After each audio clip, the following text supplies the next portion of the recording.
لە ماڵی ساوایان ژمارە و منداڵانەی کە لە ساڵی 2017 سوودیان لە خانەکە وەرگرتووە 33 منداڵە. طبعا ژمارەکە بەرز بۆتەوە بە بەراورد بە ساڵی 2016 کە 24 منداڵ بووە.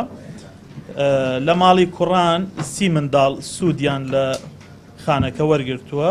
لە ماڵی کچان لە ساڵی 2017 47 منداڵ سوودیان لە ماڵەکە وەرگرتووە. ژمارە و منداڵانەی سوودمەند بوون لە پرۆژەی پاڵپشتی دەرونی کە بە شێوەی تیممان هەیە توێژەری کۆمەڵایەتی و دەرونی سەردانی ماڵەکانەکەن، سەردانی ئۆردوگاکانەکەن، لە نزیکە و منداڵەکان ئەبینن. ژمارە ئەو منداڵانەی لە ساڵی 2017 لە ڕێگەی تیمەکانەوە بینراون 9247 کە بەڕاستی ژمارەیەکی زۆر دڵخۆشکەرە بەراورد بۆ قەیران و گرفتانی کە هەیە.